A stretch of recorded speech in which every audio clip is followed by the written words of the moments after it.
Bon, c'est parti les amis. Petite séance de prospection dans les Bouches-du-Rhône. On va mettre les godillots. Là, je vais vous emmener voir un petit site. Je pense qu'il est bien oublié de pas mal de gens. Et sur lequel on va trouver des beaux trésors. Alors, non pas avec un détecteur de métaux, mais sans doute avec nos yeux. Voilà, je suis équipé. On peut y aller. Prendre mon sac.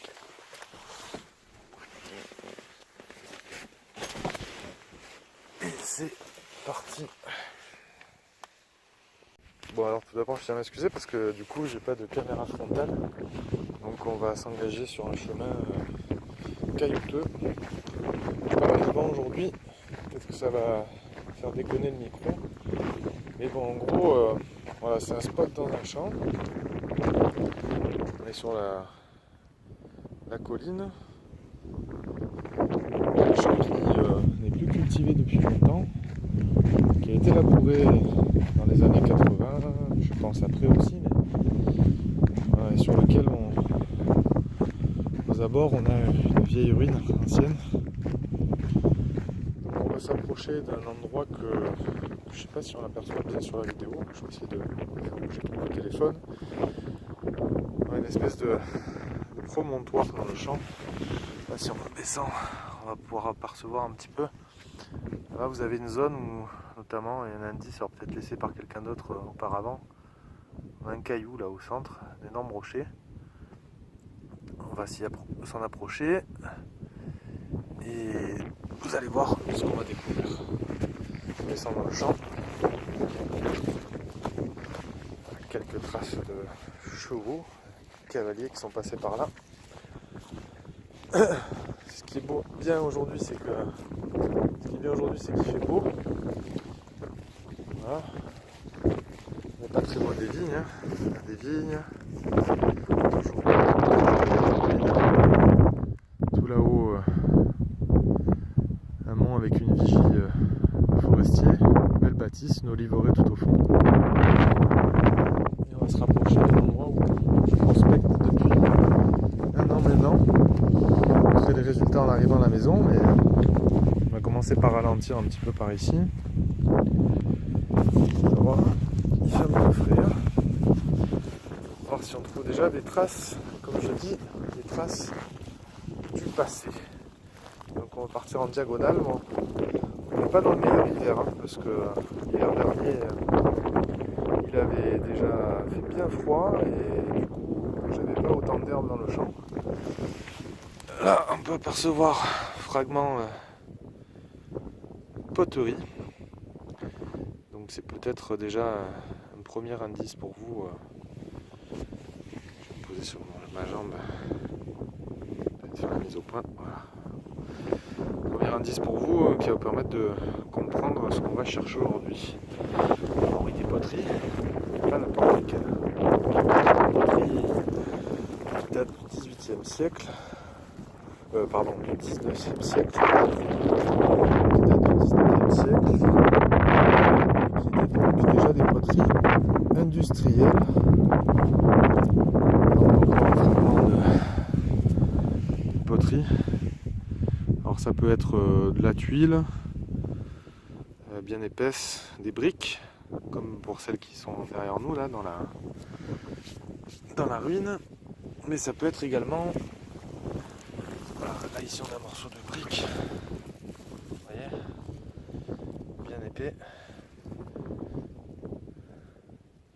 et ça peut être également des morceaux de taumettes, fameux carreaux hexagonaux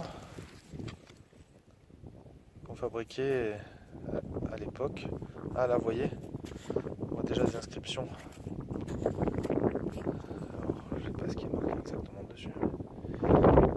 C'est peut-être le tampon de la fabrique. Alors, pour des raisons toutes simples de respect du lieu, j'ai pas envie forcément qu'il y ait des gens qui viennent faire des prospections sauvages ici. Donc je tairai le nom. Le nom de cette fabrique ancienne dans les Bouches-du-Rhône. Peut-être que d'autres le sauront. Bon les gars, c'est parti. On va essayer de trouver d'autres traces.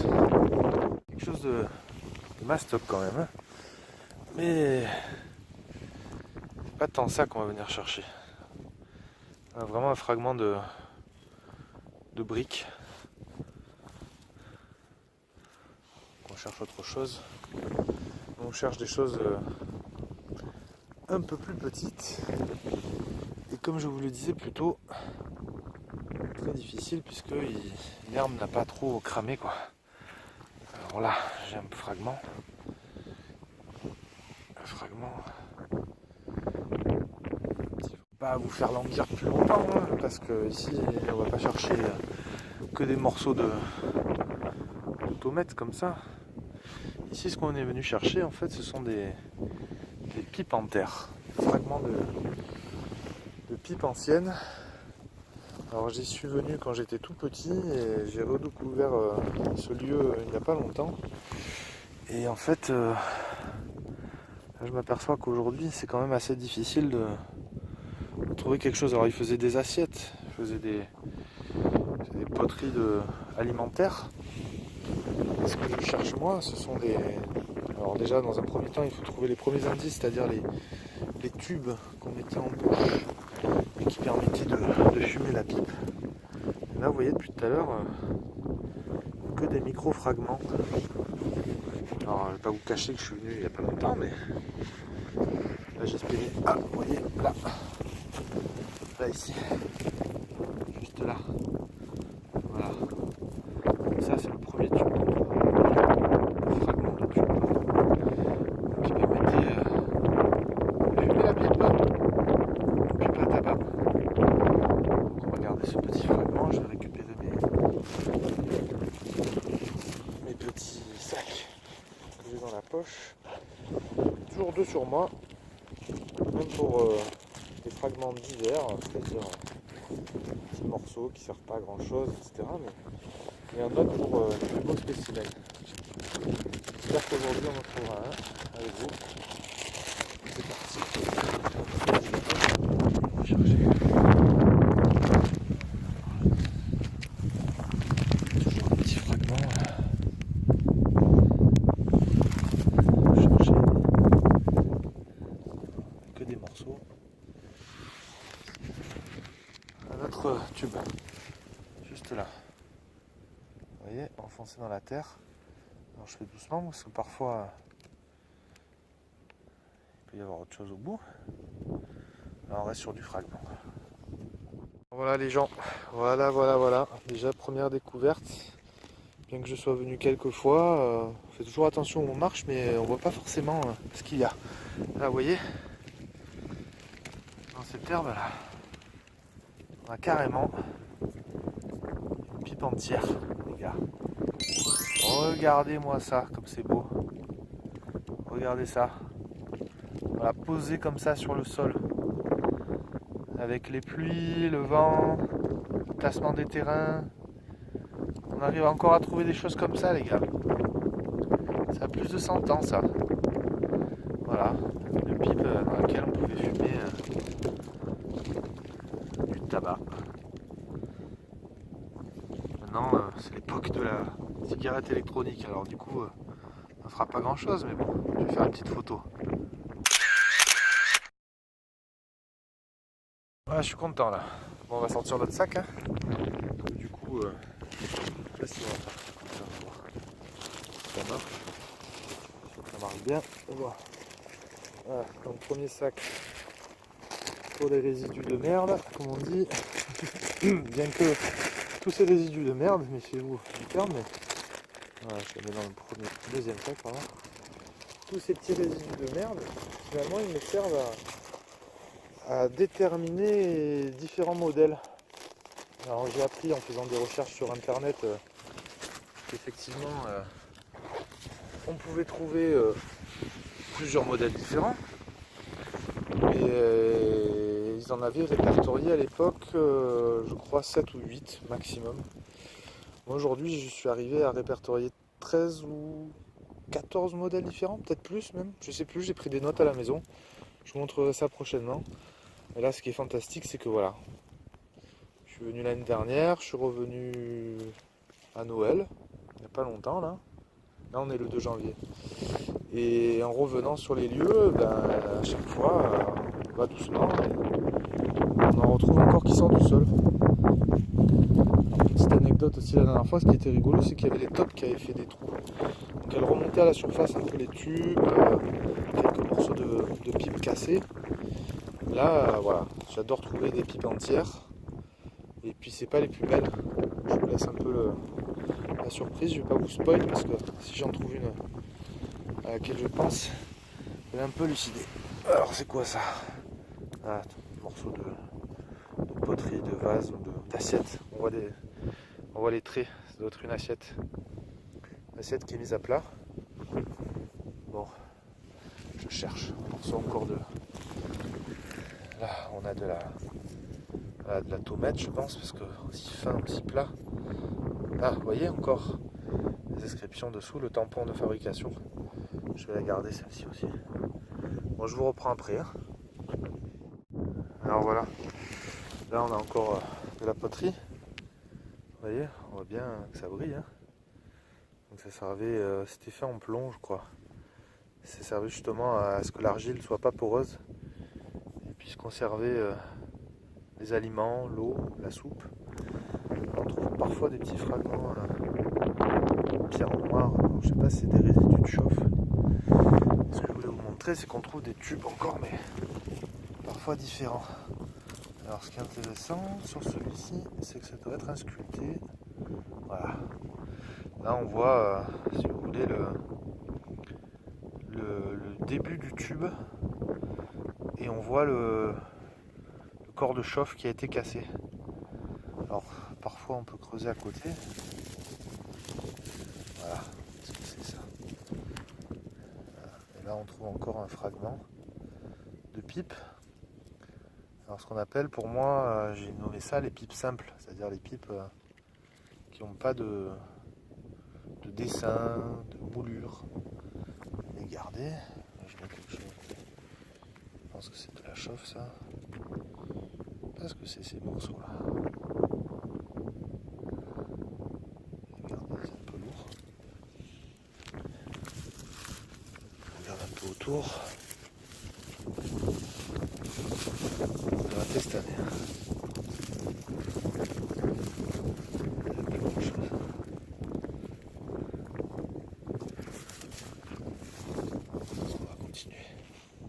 Je vous parlais des tops tout à l'heure. Hein. Il y en a encore. Hein. Avec tous ces tas là. Alors ce qui est intéressant, c'est que la top elle fait le travail un peu pour nous parfois. Là-dedans, on a des fragments de poterie. Et encore une autre un peu sculptée. Bon, ça c'est pas grand chose. Et sait-on jamais, hein, si ça se trouve elle a révélé un trésor. Et encore on peut chercher.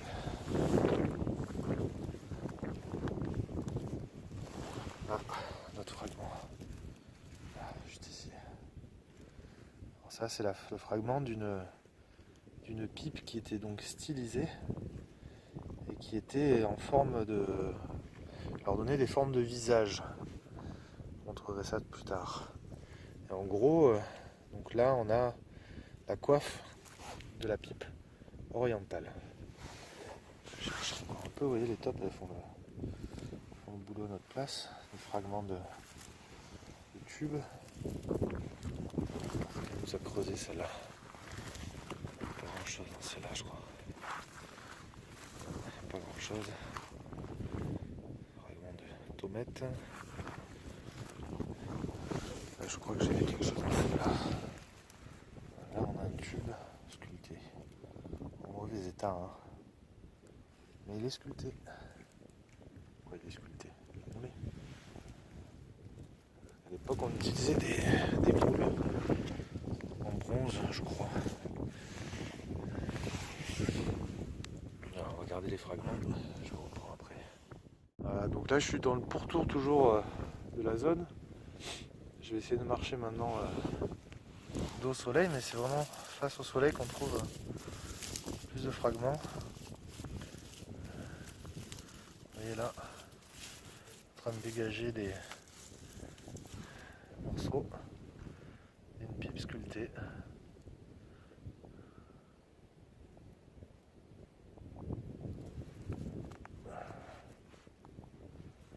Peut-être un morceau de celle-là aussi. On va essayer de reconstituer les morceaux à la maison.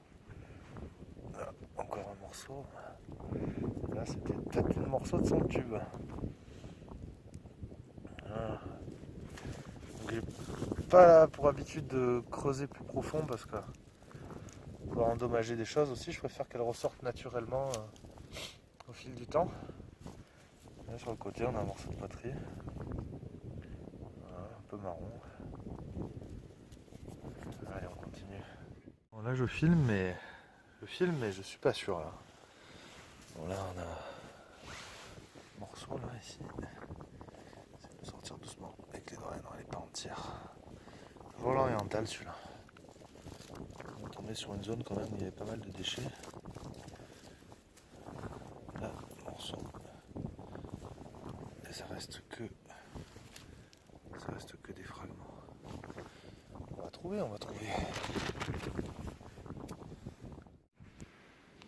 Alors mon grand-père disait toujours, c'est à l'endroit où on s'arrête de pisser qu'on trouve les champignons. Là je viens de pisser, mais j'ai pas trouvé des champignons, mais on a deux beaux spécimens de tubes. On voit l'embouchure qui servait donc à mettre la bouche pour fumer. Et auparavant on les recouvrait de cire pour pas que l'argile accroche aux lèvres avec la salive. Il n'y a toujours pas de pipe entière, mais ici là on a un morceau de tube et puis qui donc reste lisse. Et à côté j'en ai trouvé un autre, comme je disais, gravé, moulé. Je pense qu'il y a eu deux techniques parce qu'il utilisait des moules, mais après je pense qu'il reprenait à la main. Tenez, regardez juste à côté, encore un autre. On arrive sur la zone des sculptés moulés. Oh il est beau celui-là. Regardez ça. Ce travail authentique. J'essaie de faire une mise au point avec le téléphone. Là, ça reste assez compliqué. Ah, ça ressemblait à des instruments de musique parfois. Là j'en vois un autre juste à côté, mais qui est simple.